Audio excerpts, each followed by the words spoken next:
जय हिंद साथियों, स्वागत है आप सभी का एजुकेशन की 86 में। रुक करते हैं एक बार फिर से बिहार की तरफ। चैनल पे आप नए हैं तो चैनल को सब्सक्राइब कर लीजिए, बेल आइकन जरूर दबा लीजिएगा ताकि हर वीडियो का नोटिफिकेशन आप तक सबसे पहले पहुंचे। अच्छा, जो भी छात्र बिहार के अलावा अन्य राज्य की परीक्षाओं की तैयारी करते हैं तो आपको मैं कहना चाहूंगा यहाँ पर कि आप हमारा kyeducation.in वेबसाइट है, जहां पे आप विजिट कीजिए, जहां पे लेटेस्ट जॉब अपडेट के बारे में जानकारी आपको अप टू डेट मिल रही है। चाहे आपके रिजल्ट से हो, एडमिट कार्ड से हो या योजनाओं से संबंधित जानकारी हो, वहां पे साझा किया जा रहा है। आज का ये अपडेट है दोस्तों बीपीएससी टीआरई 1 और टीआरई 2 से संबंधित उन सभी शिक्षक अभ्यर्थियों से जो कि एनआईओएस डीएलएड किए हुए थे और अपना सर्टिफिकेट वहां पे लगाए हुए थे। और इस बार जो है जिला मुंगेर से इसका अपडेट मांगा गया है। मैंने इससे पहले एक वीडियो अपडेट किया था जो कि जिला औरंगाबाद का था, और वो वीडियो भी देख लीजिएगा। मैंने उसका डेटा भी आपको बताया था कि किस लिए ये चीजें मांगी जा रही हैं और आखिर एनआईओएस डीएलएड को यहाँ पर इनवैलिड क्यों बताया जा रहा है। इन सब के ऊपर हम लोग चर्चा करेंगे, लेकिन इस वीडियो को शुरू करने से पहले बोलूंगा कि शेयर जरूर कर दीजिएगा। और अब जो है जिला मुंगेर का इस नोटिफिकेशन को देखते हैं। दोस्तों, जिला मुंगेर का ये ऑफिशियल नोटिस आया है यहाँ पर, जहां पर ये डेटा मांगा गया है जो कि प्रखंड शिक्षा पदाधिकारी टेटिया बम्बर मुंगेर से अपडेट किया गया है, और आप भी इसको चेक कर सकते हैं। और यहाँ पर बीपीएससी टीआरई 1 में कक्षा 1 से लेकर 5 और 6 से लेकर 8 के लिए ये प्रपत्र जारी किया गया है। अब इसमें कौन कौन से डेटा आपसे मांगे जा रहे हैं इसके बारे में जानकारी मैं आपको दे दूं यहाँ से, कि पहले तो आपको यहाँ पे जो है शिक्षक या शिक्षिका का नाम लिखना है, जो भी जिला शिक्षा पदाधिकारी हैं उनको ये अपडेट देना है, मुंगेर जिले से संबंधित है तो विद्यालय का नाम यहाँ पर लिखना है, प्रथम योगदान तिथि यानी कि जो है आपने योगदान किया था उन शिक्षक ने कहां पर किया था, किस विद्यालय में किया था या किस बीआरसी में किया था। दूसरा यहाँ पे दिया गया कि शिक्षक की श्रेणी कौन से कक्षा के लिए वो पढ़ाते हैं, 1 से 5 के लिए या 6 से 8 के लिए पढ़ाते हैं, और प्रशिक्षण कोटि यथा बीटी बीएड या डीएलएड क्या किया उन्होंने, ये आपको जानकारी यहाँ पे उनकी देनी होगी। और चूंकि क्या है कि ये डिटेल जो है एनआईओएस डीएलएड को लेकर ही मांगा जा रहा है, इसलिए वहां पे उनकी जानकारी देना जरूरी है। प्रशिक्षण का सत्र जरूर बताइएगा, क्योंकि ये सारी चीजें जांच हो रही है, जांच का विषय है ये। तो यहाँ पे कौन से साल आपने जो है डीएलएड किया था एनआईओएस वाला, ये आपको बताना है। प्रशिक्षण संस्थान सरकारी है या प्राइवेट है, अब यही इंपॉर्टेंट लाइन यहाँ पर मैंने आपको उस दिन भी आपको वीडियो में बताया था, जैसे कि एक नोटिफिकेशन जो दिया गया था इसमें यही बात लिखी गई थी। क्या लिखा गया था कि 3 दिन के अंदर जो है आपको ये जानकारी देनी है ना। ये जिला औरंगाबाद का है। एनआईओएस के शिक्षक प्रशिक्षण प्राप्त करने हेतु नामांकन से संबंधित निम्नलिखित साक्ष्यों के साथ स्पष्टीकरण दे रहा है आपको 3 दिन के अंदर। यहाँ पे आपको जानकारी दी गई कि जो भी आपके प्रमाण पत्र हैं, जैसे कि आपका कार्य अनुभव वाला है यानी एक्सपीरियंस सर्टिफिकेट है, वो आपको सेल्फ अटेस्ट करके देना है। अब यहाँ पे जो देखिए, जो भी एनआईओएस डीएलएड के जरिए जो है छात्र आवेदन किए थे वो एक्सपीरियंस सर्टिफिकेट उनसे मांगा गया था। ठीक है, अब यहाँ पर देखिएगा तो इसमें चीजें लिखी भी गई हैं कि इसमें अंकित करना है कि नियुक्त जो है बीपीएससी के जरिए विज्ञापन संख्या 26/2023 के आलोक में यहाँ पर, परंतु आपके द्वारा उपस्थित शैक्षणिक प्रशैक्षणिक प्रमाण पत्रों के अवलोकन से प्रथम दृष्टया ऐसा प्रतीत होता है। और ये देखिए टीआरई 1 को ही संबोधित किया जा रहा है यहाँ पे कि आपकी योग्यता जो है विद्यालय अध्यापक हेतु समुचित नहीं है। आपके द्वारा एनआईओएस से प्राथमिक शिक्षक प्रशिक्षण यानी कि डीएलएड का, एनआईओएस डीएलएड का प्रमाण पत्र प्राप्त किया गया है, जिसमें कि आपके नामांकन की अर्हता सही प्रतीत नहीं हो रही है। तो नामांकन की जो आपकी पात्रता है यहाँ पर, अर्हता है, वो सही प्रतीत नहीं हो रही है इनको, इसलिए इन लोगों को ये लिस्ट जारी किया गया है। और ये जो है आपको बता दें कि इसमें चौथा लाइन लिखा गया कि उस संस्थान का, है ना, उक्त संस्थान का बिहार सरकार या केंद्र सरकार से संबद्धता की अभिप्रमाणित प्रति भी लगाना है जिसमें आप कार्य कर रहे थे, यानी कि वहां का कार्य अनुभव आपको दिखाना होगा, बताना होगा।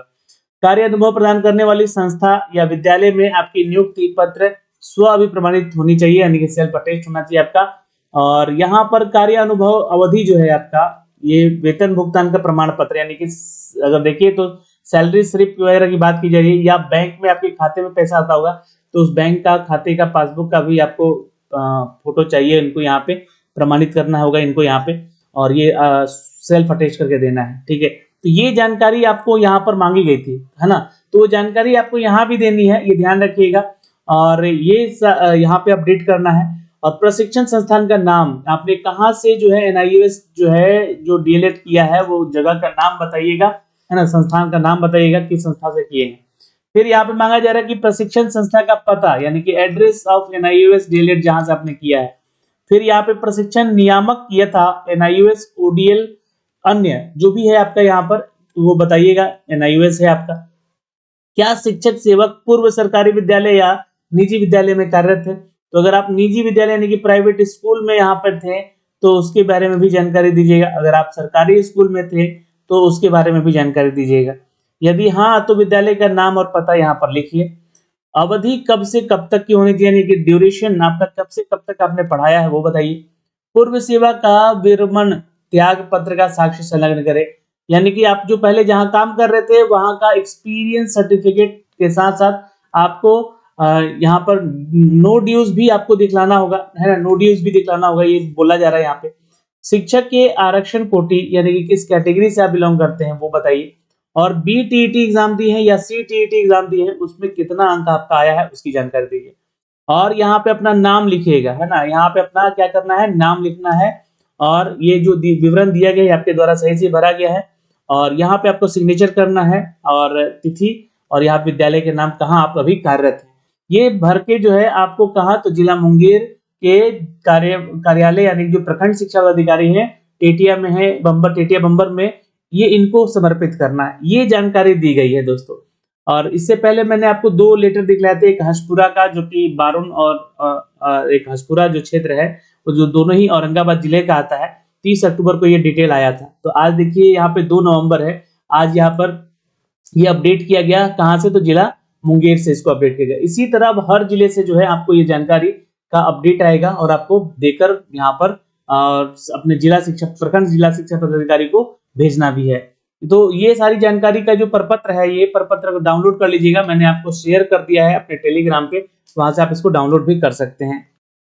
अब देखिए यहाँ से मैं थोड़ा सा आपको एक इन शॉर्ट डिटेल आपको बता दूं कि आखिर NIOS DLED को यहाँ पर इनवैलिड क्यों कहा जा रहा है या ODL को यहाँ पर जो है क्यों आखिर जो है इसको इनवैलिड कहा जा रहा है। तो देखिए सबसे पहले तो आपको समझना होगा इनके पुराने नियमावली को, जो कि RTE एक्ट जो है 2009 यहाँ पर आया, जो कि कब आया था तो 27 अगस्त को ये अपडेट किया गया 2009 में। यहाँ पे आपको बता दें कि आर्टिकल अगर हम 23 खंड 1 की बात कर ले और खंड 2 की बात कर ले, है ना, धारा 123 और 23 1 और 2 की बात करें तो उसके अनुसार शिक्षक नियुक्ति जो है सरकार शिक्षक और सभी शिक्षक अभ्यर्थी कक्षा 1 से 8 में पढ़ाने के लिए, ठीक है, मिनिमम क्वालिफिकेशन क्या होना चाहिए कक्षा 1 से लेकर 8 में पढ़ाने के लिए। तो पहला तो मैंने आपको बताया था कि पहले बीएड वाले छात्र आवेदन करते थे, डीएलएड वाले आवेदन करते थे, और यहाँ पे जो है आपका CTET पास होना चाहिए पेपर 1 और पेपर 2 में, दोनों में, तब जाके 1 to 8 में आप अप्लाई कर सकेंगे। लेकिन 1 to 5 में जो देखिएगा क्राइटेरिया,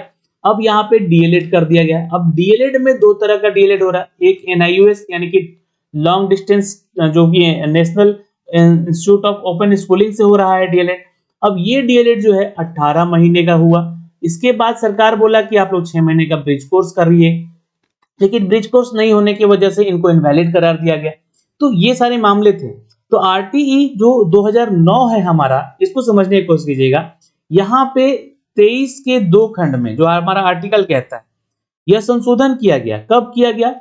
31 मार्च को यह संशोधन किया गया सन 2015 में, है ना, 2015 में किया गया कि अनट्रेंड टीचर जो भी हैं यहाँ पर, जो कि अनट्रेंड किसको कहा गया, जो कि प्रशैक्षणिक योग्यताएं नहीं ले, जिसके पास बीएड डीएलएड का कोर्स नहीं है, वो ट्रेंड करवा ले, पहली चीज, है ना। ये बोला गया 2015 में, जिसमें कि NIOS डीएलएड जो है जब आया था उस समय तो 18 मंथ का ये कोर्स था, ठीक है, ये लाया गया। लेकिन कुछ राज्य जो हैं जैसे कि बिहार सरकार में BITE या DIET सरकार के द्वारा संचालित शिक्षक प्रशिक्षण जो चल रहा था, तो 31 मार्च 2015 से पहले और RTE 2009 के पहले, है ना, उसकी सरकारी शिक्षक की ट्रेनिंग करवाई गई। तो ये कब करवाई गई? तो ये तरह किया गया 2015 से और 2009 के बीच में, 2009 से 2015 के बीच में ये करवाया गया। तो ये RTE एक्ट जो है ये 2009 का ही इसको कहा गया। इसमें क्या करवाया गया? इनको ट्रेंड करवाया गया, ठीक है, सरकार के द्वारा ये हुआ। और सरकार जो है BIET या DIET करके यहाँ पर प्रशिक्षण ये कोर्स करवा रही थी। तो इस चीज को समझिएगा आप लोग। फिर जो अपडेट आया बाद में, यहाँ पे थोड़ा सा मैं नीचे आऊंगा तो यहाँ पे देखिए थोड़ा साफ कर देता हूं ताकि सारी चीजें जो है आपको साफ साफ समझ में आए। तो यहाँ पे बोला गया कि जो भी शिक्षक हैं, है ना, NIOS DLED से, अब वो जो है 27 सितंबर 2017 को, 27 सितंबर 2017 को, ये ध्यान रखिएगा यहाँ से, ये जो है MHRD के तरफ से एक अपडेट आया कि आप 2017 में कि इन सर्विस टीचर ट्रेनिंग के लिए ये रूल लाया गया 31 मार्च 2015 को संशोधन करके, यानी कि 31 मार्च 2015 से जो नियम चल रहा था इसको संशोधन किया गया 2017 में। ये क्या कहा गया कि आप लोग जो है यहाँ पर इन सर्विस टीचर ट्रेनिंग अगर हैं, मतलब कि आप कहीं जॉब में हैं और आप ट्रेनिंग लेना चाहते हैं तो आप NIOS से जो है आप अपना कर सकते हैं, ठीक है, ये लाया गया।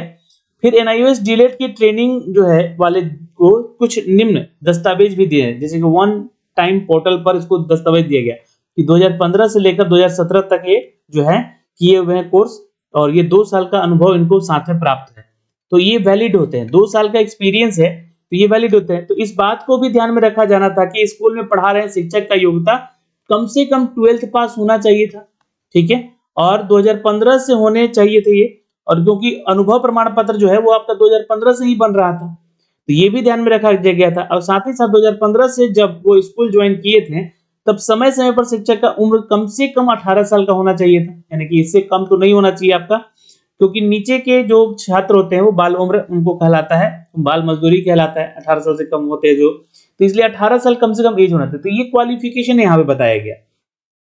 फिर सुप्रीम कोर्ट का मैटर आया, सुप्रीम कोर्ट में SLP दायर किया गया और उसमें जो है पटना हाई कोर्ट का हस्तक्षेप था। NCT के गाइडलाइन के अनुसार यहाँ पर पटना हाई कोर्ट ने सिंगल बेंच में इस आदेश को मान्य किया, और उस समय जो है यह आदेश सुप्रीम कोर्ट ने नहीं दिया था, लेकिन हाई कोर्ट के अनुसार जो है 2017 सितंबर में NIOS DLED कोर्स को यहाँ पर न्यू प्राइवेट स्कूल का न्यू रजिस्ट्रेशन कोर्स का इतिहास में सबसे ज्यादा स्कूलिंग जहां पर रजिस्ट्रेशन 80% दिखलाया गया 2019 में फिर NIOS DLED की समाप्ति के बाद 60% UDIC कोड लगाकर इसको बंद किया गया। तो ये सारी चीजें हो रही थी यहाँ पे, ठीक है। तो इसमें देखिएगा तो जो 31 अक्टूबर 2019 से दिसंबर 2019 तक 88 दिन का ये पूरा यहाँ पर कोर्स का विवरण होता है। फिर 1 जनवरी 2018 से लेकर 31 तारीख तक का जो है ये 365 दिन का यहाँ पर विवरण होता है। फिर 1 जनवरी 2019 से लेकर जो है आपका 31 मार्च 2019 तक ये 90 दिन का जो है ये पूरा आपका कोर्स का ड्यूरेशन होता है। तो इन्हीं सभी चीजों को लेकर जो है जो भी लोग जो 18 महीने का कोर्स किए, है ना, 18 महीने का कोर्स किए, उनको यहाँ पर इनवैलिड कर दिया गया, और यहाँ पे बोल दिया गया कि आप प्राइवेट नहीं, जो संस्था में आप पढ़ा रहे हैं उसका एक्सपीरियंस सर्टिफिकेट लेकर आइए, चाहे निजी विद्यालय हो, चाहे आपका वो विद्यालय हो सरकारी हो, और साथ ही साथ आपका पासबुक होना चाहिए, जिसपे पासबुक पे आपका जो है क्या होना चाहिए, तो उस पासबुक पे आपका सैलरी स्लिप आना चाहिए, मतलब पैसा आता है तो आपको ध्यान होना चाहिए कि हाँ इस चीज के लिए पैसा आ रहा है, और ये सरकार को दिखाना होगा यहाँ पे। तो इन्हीं सभी चीजों को लेकर जो है सरकार ने यहाँ पे इन सभी चीजों का डेटा मांगा है, और सरकार से अनुरोध है कि यहाँ पर गवर्नमेंट और प्राइवेट जो भी बीएड कॉलेज है बंद करने के आधार पे जितने थे उस समय, उसका भी कोर्स को यहाँ पे वैलिड इनवैलिड में देखा जाए। तो ये तो रिक्वेस्ट है यहाँ पर बाकी सारी चीजों को लेकर, लेकिन मैंने आपको एक शॉर्ट डिटेल बता दिया कि कैसे कैसे कब कब यहाँ पे नियम लागू किए गए। और यहाँ पे देखिएगा तो अब डिटेल मांगा जा रहा है, यानी कि डेटा मांगा जा रहा है, और यही सारे डेटा आपको देने हैं जितने भी NIOS DLED के जरिए शिक्षक अभी कहीं ना कहीं नियुक्त हैं, उनको अपना सारा डिटेल अप टू डेट करना पड़ेगा। फिलहाल इस वीडियो में इतना ही, फिर मिलेंगे अगले अपडेट के साथ। जय हिंद।